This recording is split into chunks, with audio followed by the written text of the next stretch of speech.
USC beat San Jose State 56-28. And man, there's a lot of good and a lot of concern to take away from this game. First of all, let's get the cat out of the bag. There's a lot of people coming for Alex Grinch.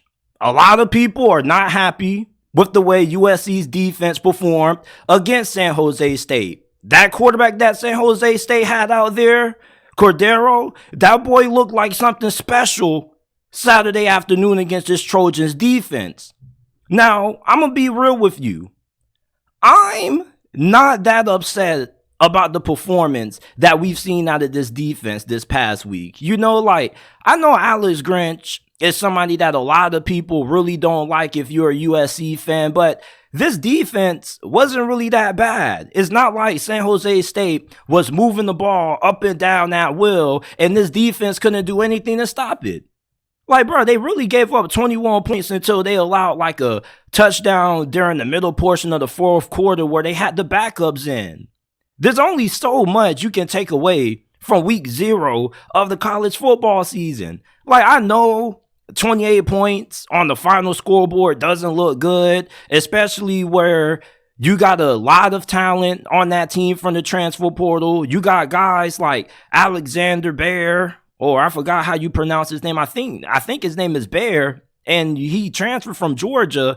And I mean, like, he was supposed to have a really big impact on this defense, and he made a couple of big plays. He had a couple of big stops, but for the most part, you know, some of those transfer portal additions, you just would have liked to see more of an impact from those guys. Even though I do feel like the pass rush looked pretty good at certain moments throughout the game, but I don't think this defense really performed that bad.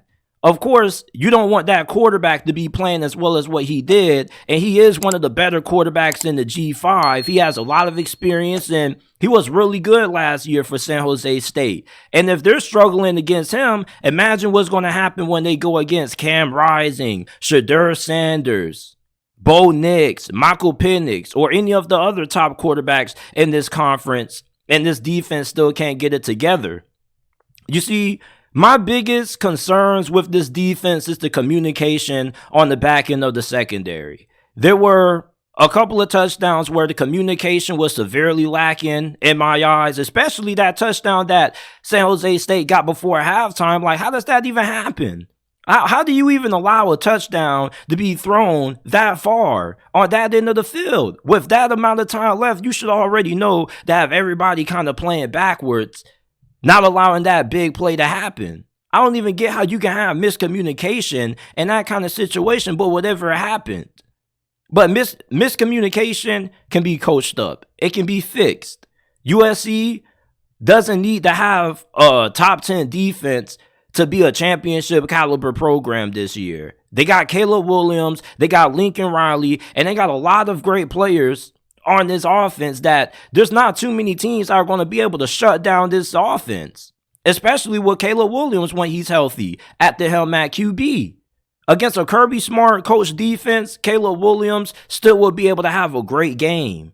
The reason for that is because when you have an elite quarterback and a transcendent level of talent like Caleb Williams, all you really need is for your defense to get a couple of stops here and there and let Caleb Williams do the rest of the work. Of course, you want to have elite offense and elite defense, but you don't need to have elite defense to be able to win games when you have an offense that's this potent. I think that too many people are kind of overreacting a little bit.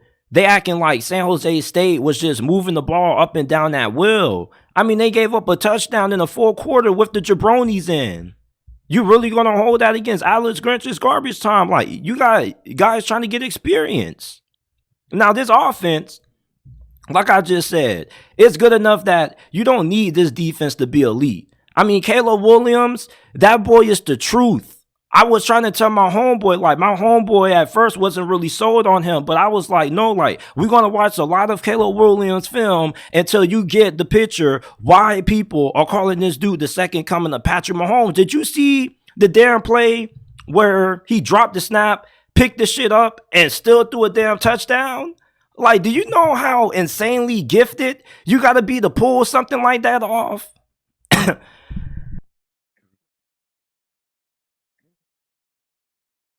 My bad, y'all. But that play was crazy. He dropped the snap, picked it up, and threw a touchdown. Majority of quarterbacks in this world, when something like that happens, they got to fall on the football. Caleb Williams is just a different animal at the quarterback position, man. This dude was making it look effortless back there. And we got to talk about this young gun that they got at receiver, Zachariah Branch.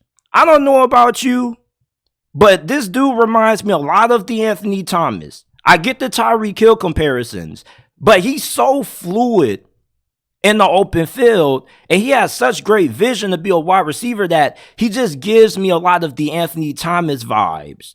You see, with a guy like Zachariah Branch, yeah, he has a lot of speed, but is he shifty in the open field? There are some guys that just have straight line speed. There are guys that run 4.45 straight line, but when they got guys chasing after them and they got to change directions and show their agility, they don't really have it like that. This dude has great agility, great acceleration, and great vision to be a wide receiver. He's going to be a big player for USC this year. When you got a quarterback like Caleb Williams and you got a wide receiver that has this kind of game-changing speed, like they're trying to say Zachariah Branch may be the fastest wide receiver that ever played a game at football. They saying that this dude ran like 23 or 24 miles per hour at one point in the game. And that's faster than anything Tyreek Hill has ever clocked in. Zachariah Branch, for him to be this dominant as a true freshman is fucking ridiculous. It's scary. And when you got this kind of game-changing speed on the offense, it can bust games wide open. You saw that big 96-yard touchdown return he had. Like him and Caleb Williams, low-key, were a big reason why USC's offense looked unstoppable in this game. And their running backs, they look really good. Austin Jones had a big run. He had 2 touchdowns on the day. He was averaging 9 yards per attempt.